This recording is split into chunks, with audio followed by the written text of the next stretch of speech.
தந்தை மகன் தூயாவின் பெயராலே ஆமீன்.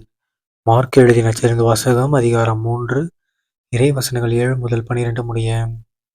அக்காலத்தில் இயேசு தொழுகை கூடத்திலிருந்து புறப்பட்டு தம் சீடருடன் கடலோரம் சென்றார். கலிலேயாவிலிருந்து பெருந்திரளான மக்கள் அவரை பின்தொடர்ந்தனர். மேலும் யூதேயா, எருசலேம், இதுமேயா, யோர்தான் அக்கரை பகுதி, தீர், சீதோன் ஆகிய இடங்களிலிருந்தும் பெருந்திரளான மக்கள் அவர் செய்தவற்றையெல்லாம் கேள்வியுற்று அவரிடம் வந்தனர். மக்கள் கூட்டம் தம்மை நெருக்கிவிடாதவாறு தமக்காக படகு ஒன்றை முன்னேற்பாடாக வைத்திருக்குமாறு அவர் சீடருக்குச் சொன்னார்.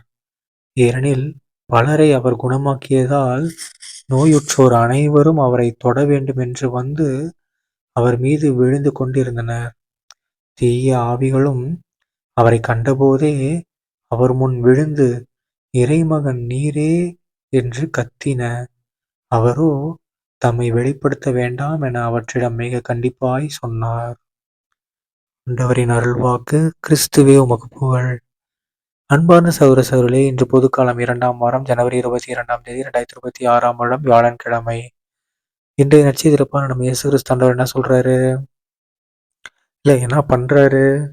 மக்களுக்கு பயங்கரமா நற்செய்தி அறிவிக்கிறாரு. அப்ப அது மட்டும் இல்லாம பாருங்களேன், மக்களோட நம்பிக்கை பாருங்க. அவரு அங்க இருக்காருன்னு கேள்விப்பட்ட உடனே எங்கெங்கேயோ இருந்து மக்கள் கூட்டம் கூட்டமா வராங்க. அதுவும் ஏசப்பாவை தொடணும், ஏசப்பாவை நெருங்கி போகணும், அவரை எப்படியாவது தொட்டணும் அப்படின்னு சொல்லி நோயாளிகள்லாம் தேடி வராங்க. ஓகேங்களா? ஸோ நம்மளும் என்ன பண்ணணும்?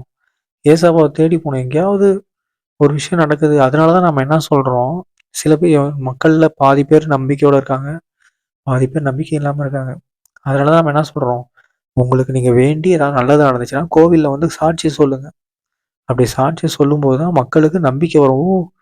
அப்ப இப்படி ஒண்ணு இருக்கான்னு சொல்லி அவங்களும் வந்து ஜெபிக்க ஆரம்பிப்பாங்க. நீங்க மட்டும் ஜெபிச்சு, நீங்க மட்டும் அனுபவிச்சுக்கிட்டு இருந்தீங்கன்னா, மக்களுக்கு தெரியாது. ஓகேங்களா? பட் கடவுள் வந்து எல்லாருக்குமே கடவுள் தான்.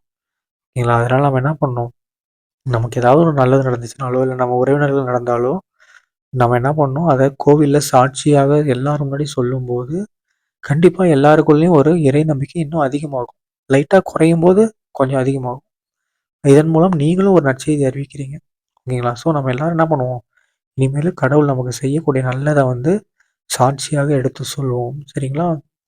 தந்தை மகன் தூய ஆவியின் பெயராலே ஆமீன். இயேசுவுக்கே புகழ். இயேசுவே நன்றி. மரியே வாழ்க. இயேசுவின் ரத்தம் ஜெயம். அல்லேலூயா. Praise the Lord.